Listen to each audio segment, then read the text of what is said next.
Buenas noches, bienvenidos a esta emisión de Noticiero Hechos. Les saluda Néstor Hernández en este día martes 30 de agosto. Buenas noches, Roxana. Buenas noches, ¿qué tal? ¿Cómo están? Yo soy Roxana Webb y es un gusto estar con ustedes. Vamos a comenzar esta edición estelar con nuestros titulares. Bienvenidos. El Salvador confirma el primer caso de viruela del mono. La paciente es una mujer de 28 años. Las autoridades dieron detalles al respecto. A la Asamblea Legislativa llegó una propuesta para prorrogar 2 meses más la fijación de precios de los combustibles ante la escalada por la crisis mundial. Ya le contamos. Días después de inaugurado el nuevo edificio del Tribunal Supremo Electoral, magistrado del ente colegiado revela el costo del arrendamiento de las instalaciones. Autoridades logran la captura de uno de los más buscados en Estados Unidos. Se trata de un veterano de la Marina acusado del asesinato de su novia. El imputado daba clases de inglés en una escuela de Sonsonate. A nivel regional, como medida de presión al gobierno de Daniel Ortega, Estados Unidos podría frenar las exportaciones de Nicaragua. Conozca más de la decisión de la administración Biden. Son las 8 de la noche con 1 minuto. Iniciamos con información a cargo de la periodista Rocío Cruz. Las autoridades confirmaron el primer caso de viruela del mono en El Salvador. Nos vamos a enlazar con ella. Se encuentra en la sala de prensa y le ha dado cobertura a las declaraciones de las autoridades. Buenas noches, Rocío. Muchas preguntas que nuestros amigos televidentes quieren saber. Adelante, te escuchamos. Buenas noches. Hola Roxana, muy buenas noches, qué gusto poder saludarte a ti y a toda nuestra audiencia. Efectivamente, el ministro de Salud, Francisco Alaví, ha confirmado el primer caso de viruela del mono en El Salvador. Se trata de una mujer de 28 años de edad que se encuentra estable y recibiendo el tratamiento médico adecuado y se mantendrá aislada por un periodo de 21 días, tal como lo establece el protocolo que ha establecido el ministro de Salud en el país para atender esta enfermedad. Según las investigaciones del Ministerio de Salud, el 2 de agosto esta persona tuvo contacto con alguien proveniente de Estados Unidos quien la habría contagiado y se están buscando más nexos epidemiológicos para darles el seguimiento correspondiente. Según el mandatario, el día de ayer se le realizó una prueba PCR que dio positivo. ¿En qué consiste esta prueba? Pues en tomar una muestra de las lesiones dérmicas que se presentan en esta enfermedad para determinar si es positivo o no a viruela del mono. Escuchemos qué más dijo el ministro de Salud con relación al primer caso de viruela del mono en el país. Evidentemente el control de contactos se sigue realizando, ¿verdad? Porque una vez sale la prueba positiva para PCR, comenzamos a tomar todas las medidas necesarias para identificar las personas que han estado conviviendo. Ya la paciente está en aislamiento y ese aislamiento pues va a ser domiciliar por 21 días debido a que no requiere ningún ingreso hospitalario. Para el día 22 pues inicia ya sintomatología, es muy importante el tenerlo en consideración, y el día 28 se tiene ya las primeras lesiones dérmicas. La causa de la consulta de la paciente pues evidentemente fueron más allá que la sintomatología inicial, ¿verdad? Las lesiones dérmicas. Tenemos un promedio del periodo de incubación de 6 a 13 días. Esto puede ser tan corto como 6 días o tan largo como 21 días. El ministro de Salud ha hecho un llamado a la población salvadoreña a mantener la calma debido a la baja letalidad de esta enfermedad, y es que a nivel mundial se presentan aproximadamente 46,000 casos y de esos solo 16 han fallecido, aunque destacó que en los últimos 7 días se ha tenido un incremento del 15% en casos a nivel mundial. Otro dato bastante importante que se brindaba durante esta conferencia de prensa es que en las Américas, del total de casos reportados, un 2.7% es en mujeres, situación que no se ha dado en otros países europeos. Asimismo, también el ministro de Salud ha destacado que el sistema público y privado está listo para atender casos de viruela del mono, y es que ya se han capacitado a más de 3.200 personas en el país para poder dar una respuesta adecuada ante esta enfermedad. Esta es parte de la información que tenía para compartir con ustedes con relación a este tema. Con esto retorno la señal al estudio principal. Muchas gracias, Rocío, por tu reporte, por esta información. Una noticia en desarrollo que se conoció esta tarde hace unos minutos, pero que pues con el pasar de las horas van a seguir continuando, va a seguir surgiendo más información sobre estos casos y estos nexos epidemiológicos, Rocío, que las autoridades decían que iban a investigar. Esta persona, para recapitular, digamos, la información con los amigos televidentes, estamos hablando de una mujer de 28 años que además, Rocío, aparentemente se habría infectado por otra persona con la que se reunió de los Estados Unidos, ¿no? Así es, Roxana, es una persona proveniente de los Estados Unidos con la que la mujer de 28 años tuvo contacto el 2 de agosto. Posteriormente, pues ya presentó los primeros síntomas, luego fue a la unidad de salud, decía el ministro de Salud, cuando ya tenía algunas lesiones dérmicas, y fue ahí donde se le realizó esta prueba PCR que dio positivo el día de ayer. Posteriormente, pues se van a seguir buscando los otros nexos epidemiológicos, pues la paciente tuvo contacto con otras personas cercanas, por lo que también se tiene que tener un protocolo establecido para poder identificarlas y darles el tratamiento correspondiente de dar positivos a esta enfermedad. Y qué importante lo que tú decías, replicabas lo que las autoridades aseguraban, y es guardar la calma. Hay que guardar la calma. Recordemos que hace pues 2 años empezábamos con esta pandemia del COVID-19 que nos llenó de mucha ansiedad, de mucha incertidumbre, pero la viruela del mono ya es una enfermedad endémica en otros países, y sí hay que mantener las medidas de las cuales más adelante vamos a hablar nosotros aquí, Rocío, pero hay que mantener la calma, ¿no? Eso es algo muy importante que decía el ministro de Salud, de mantener la calma, y es que, como lo mencioné anteriormente, la letalidad de esta enfermedad es bastante baja. Se tienen 16 fallecidos de 46,000 casos a nivel mundial, pero eso sí, el ministro hacía énfasis en que, a diferencia de otros países en América, se están reportando más mujeres que han dado positivo a lo que es viruela del mono, situación que no se había estado presentando en otros países. Así que es de poner mucha importancia a esto, también a los medicamentos que se deben de tomar y también a las medidas de prevención para evitar más contagios de viruela del mono. Recordemos que es bastante baja la letalidad de esta enfermedad. El aislamiento es por 21 días y es domiciliar mientras el paciente no necesite atención médica o estar en alguna unidad de salud. Lo recuerda el ministro Francisco Alaví. Sí. El personal ya está capacitado para poder atenderles, y esta mujer de 28 años, pues está en su casa aislada para poder evitar más casos de viruela del mono. Sí. Y eso es importante, Rocío, para los amigos televidentes decirlo, con este tema demográfico, porque al inicio, cuando se conoció que ya no en los lugares en los que ya es una enfermedad endémica en África, sino que se conocieron en Europa, se conocieron en hombres estos casos, y posteriormente pues ya en los Estados Unidos, a donde se registran casos en niños también y en mujeres. Y este es un punto importante a destacar, porque no es una enfermedad de género, es una enfermedad que puede afectar a hombres, mujeres y niños. Así cierro yo con este contacto. Sí, Rocío, adelante. Importante, Roxana. Sí. Otra información bastante importante que mencionaba el ministro de Salud con relación a esta enfermedad es que es de tener mucha precaución también, porque es bastante el nivel de contagio que existe. Por eso es que el aislamiento es por 21 días. El periodo de incubación de esta enfermedad se tiene de los 5 a los 21 días, pero con un promedio de 6 a 13 días. En ese lapso de tiempo es que se van a presentar los síntomas, y es que es bastante difícil poder identificar con tiempo, pues los primeros síntomas solo son dolor de cabeza, fiebres, que le pueden dar a otra persona por otro tipo de enfermedad, y es hasta que ya presenta las lesiones dérmicas cuando ya se puede realizar una prueba PCR para identificar si se trata de la viruela del mono o es otro tipo de enfermedad el que pueda tener la persona. A una unidad de salud tiene que acudir entonces cualquier amigo televidente que nos esté sintonizando y que crea que pueda padecer de esta enfermedad, para que sean las autoridades correspondientes quienes indiquen si procede o no con realizarse este PCR, ¿no?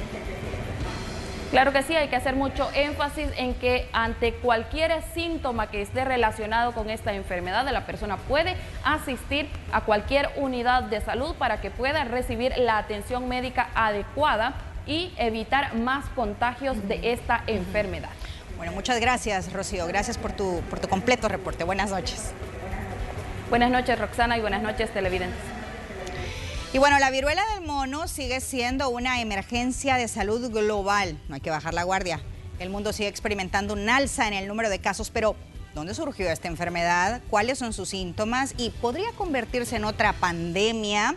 Las respuestas a estas preguntas las tenemos a continuación. La viruela símica o viruela del mono es una enfermedad provocada por un virus que se transmite de animales a personas. Se llama así porque a principio fue localizada en un grupo de monos que estaban siendo investigados en un laboratorio, pero en realidad se desconoce cuál es la fuente de esta enfermedad.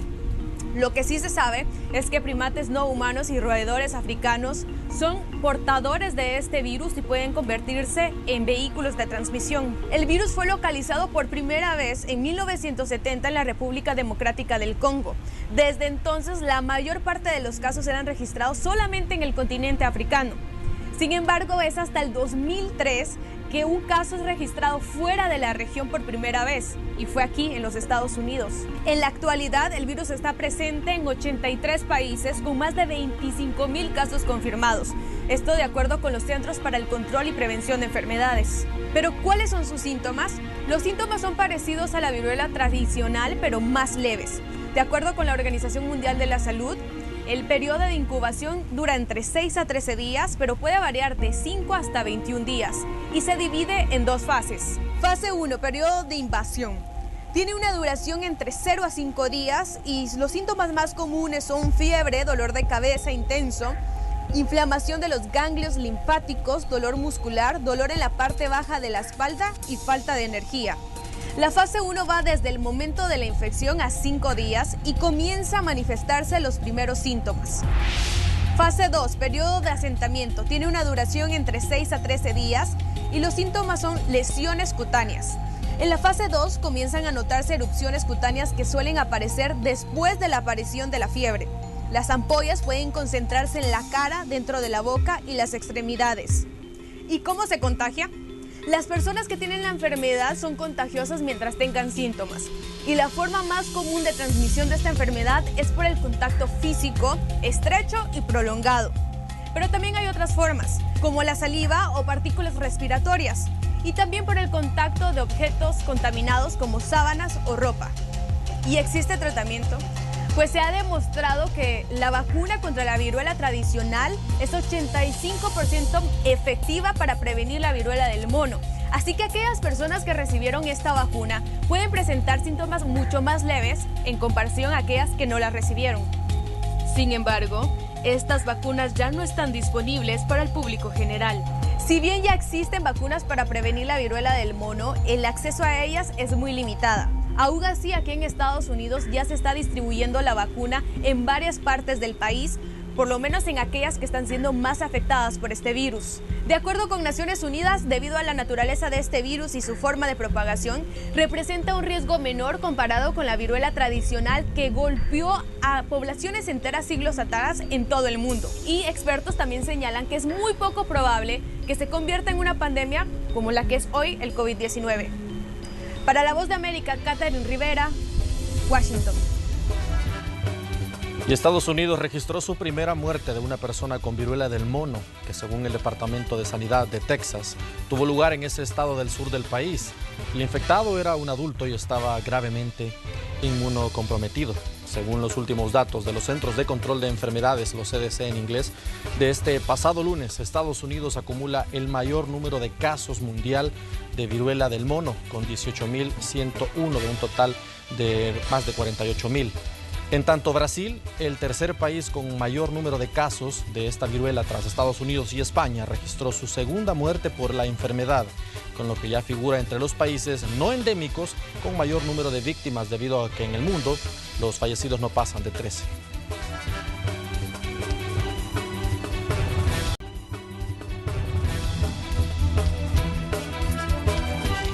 El Gabinete Económico presentó ante la Asamblea Legislativa una solicitud para prorrogar hasta el 20 de octubre las medidas económicas impulsadas en el país para reducir el impacto de la crisis económica mundial, entre ellas la eliminación de los impuestos FEFE y Coatrans a los combustibles, además de mantener la fijación de precios máximos. Ojo con esto, bueno, oído, lo que de acuerdo con las autoridades está generando un ahorro de aproximadamente $40 mensuales, si no es que más, a los automovilistas. Os decía que el costo mensual de las medidas de combustible son alrededor de $50 millones, es decir, estaríamos más o menos extendiendo $75 millones más, son 45 días, 50 días más o menos los que estará vigente la presente ley. La idea es seguir golpeando por el lado de los ingresos, mejorar nuestras técnicas de recaudación y también seguir golpeando la evasión fiscal, ¿no? Pero el objetivo de estas medidas que implementamos de manera transversal es poder evitar que este incremento de precios en la gasolina nos ocasione un incremento de precios a todo nivel en las distintas industrias. Y en más información, el ministro de Gobernación junto con el director del Cuerpo de Bomberos presentaron 2 propuestas de ley con el objetivo de modernizar el servicio que presta el Cuerpo de Bomberos de El Salvador. Se trata de una ley de tasas por servicios y la segunda, una nueva ley del Cuerpo de Bomberos. Para la modernización, las autoridades pretenden mejorar la infraestructura de la institución, así como aumentar la cantidad de personal, que actualmente es de 650 elementos. Como fase 2, es que ahora venimos ante ustedes a incorporar estos dos decretos, estas propuestas de decretos, y con esto también pretendemos comprar más equipo especializado y moderno, remodelar las 17 estaciones que tenemos actualmente, construir 23 nuevas bases, comprar nuevas motobombas y equipo especializado, pero sobre todo el otro año culminaremos con 2.500 bomberos operativos a nivel nacional. Les hacemos entrega de estas piezas de correspondencia en nombre del Cuerpo de Bomberos. Y la PNC recibió equipo para dar continuidad al combate contra las pandillas. Conozcamos más en el siguiente reporte. Y cuidadito que el terrorista que quiera utilizar esas armas en perjuicio de nuestros héroes, porque les vamos a responder con fuego institucional, con fuego de Estado. El ministro de Seguridad aprovechó una entrega de armas y equipo técnico destinado a la policía para seguir lanzando advertencias a las pandillas en medio del régimen de excepción. Tenemos que capturar hasta el último de los terroristas en este país. Y nuevamente, sin especificar a quiénes se refiere, criticó a organismos internacionales. Primero son los derechos humanos de los más de 6 millones de salvadoreños que queremos vivir y anhelamos tener otro país. Después son los derechos humanos de los criminales. Y eso es lo que estos cobardes de organismos internacionales no entienden. Pues aquí hay un Estado soberano y estamos decididos y estamos demostrando que respetamos los derechos humanos de los más de 6 millones de salvadoreños y también los derechos humanos de esos criminales, porque ningún cobarde de estos menciona la cantidad de detenciones contra la cantidad de letalidades. Sostuvo que seguirán capturando a los pandilleros que aún operan en varias zonas del país. El régimen de excepción ha permitido el arresto de más de 51.000 miembros de estas estructuras criminales.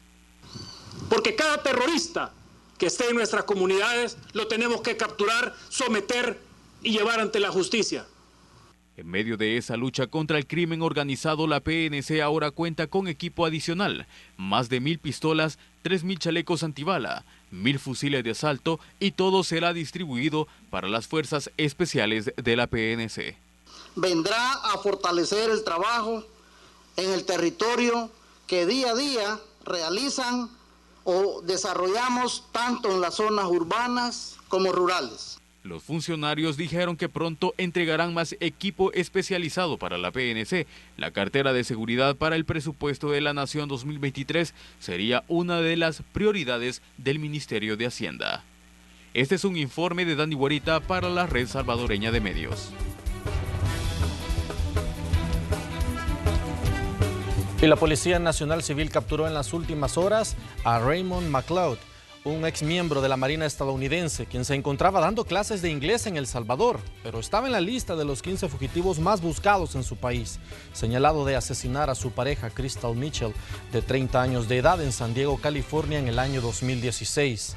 Este hombre habría escapado vía México y en su historial tiene denuncias por violencia doméstica. La Embajada de Estados Unidos en El Salvador se refirió con agradecimiento al proceso de extradición de este sujeto, quien deberá enfrentar la justicia por dicho crimen cometido.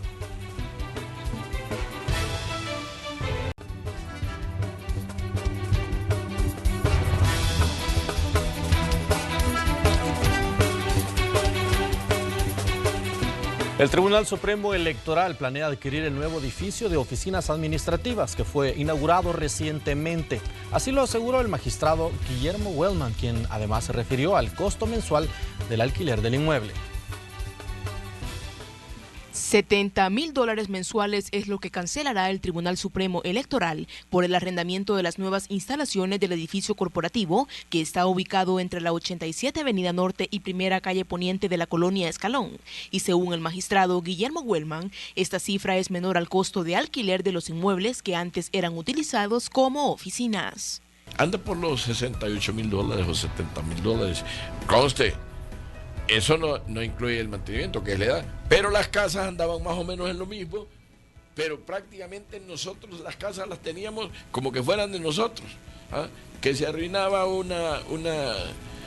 botaguas, claro, que se arruinó tal cual. Mire, gastábamos más en el mantenimiento de esas casas que no les hacían ninguna reparación los dueños, y que tenían más de 10, 15, 20 años de tener, y nosotros prácticamente era un gasto y una incomodidad. Además, el magistrado dejó claro que entre los planes del colegiado está comprar el edificio donde actualmente están las oficinas administrativas. Que el tribunal lo que pretende es modernizarse en todo sentido.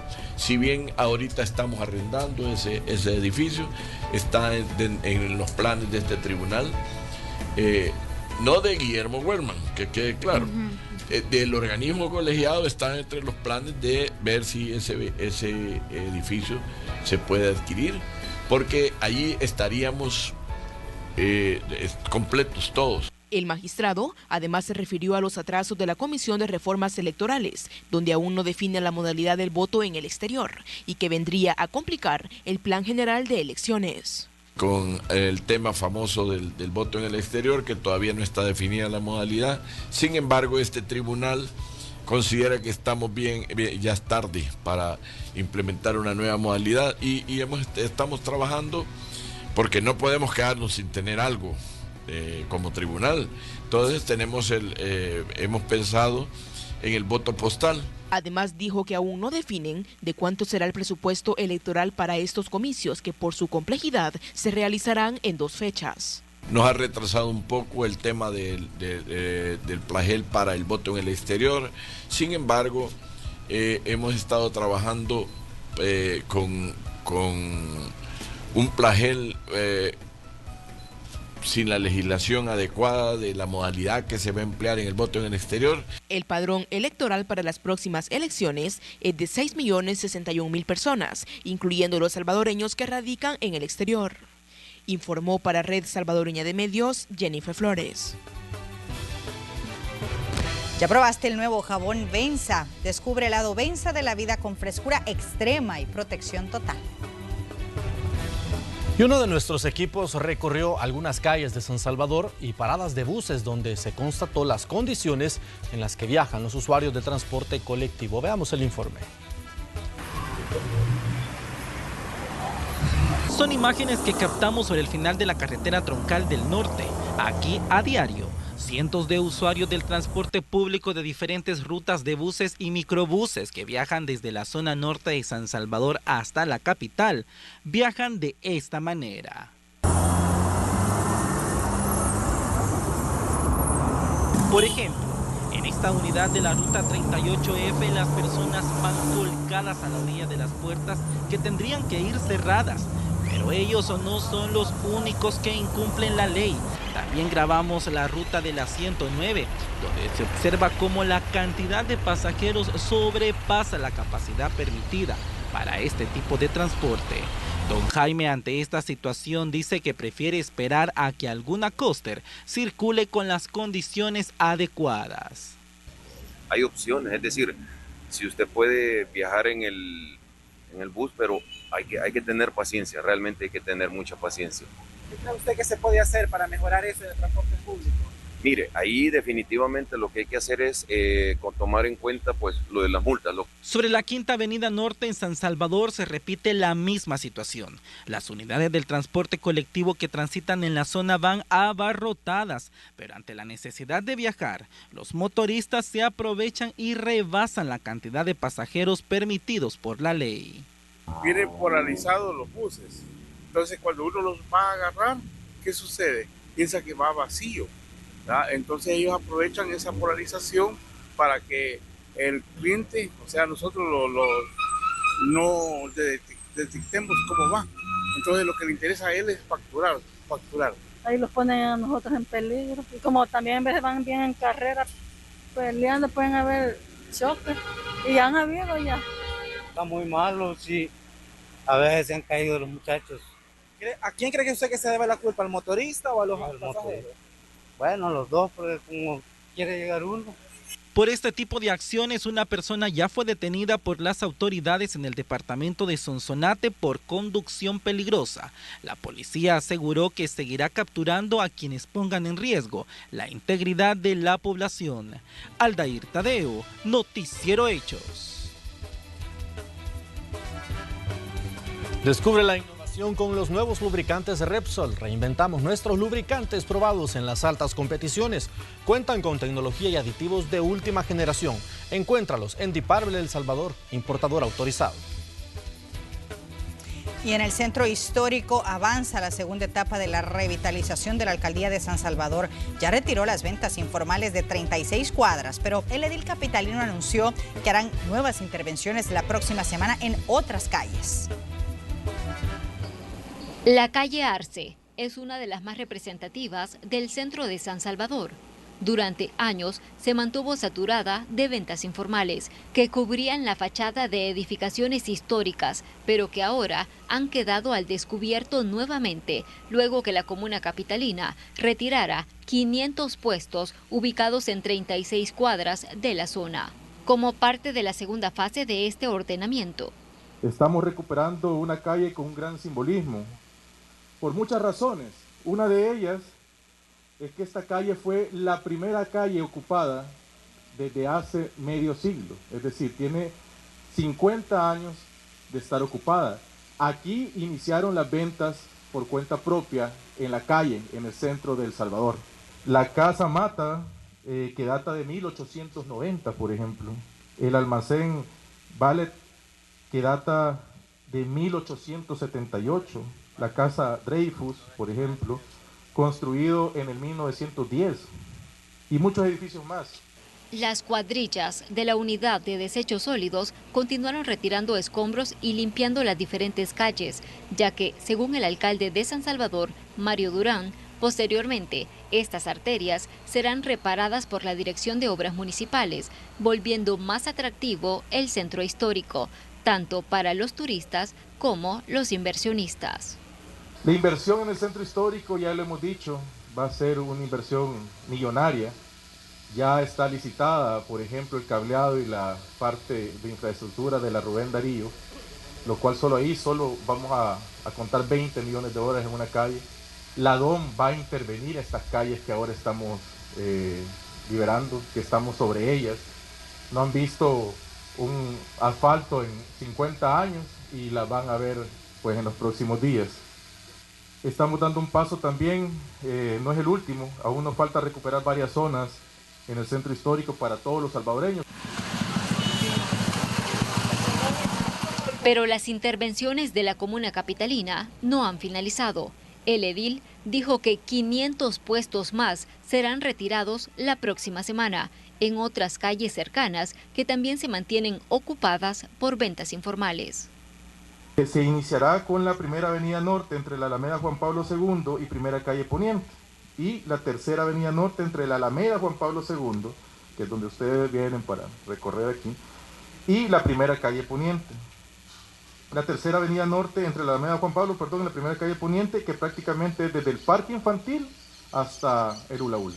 Son un número similar, más de 500 puestos realmente. Es una etapa bastante grande y ustedes van a poder observar pues toda la movilización el próximo fin de semana. Ya hemos hablado con los vendedores y hemos llegado pues a consensos con ellos también. Mario Durán dijo que los comerciantes también serán reubicados en los 23 mercados municipales. Con imágenes de Juan Castellanos, un reporte de Iliana Leiva para la Red Salvadoreña de Medios.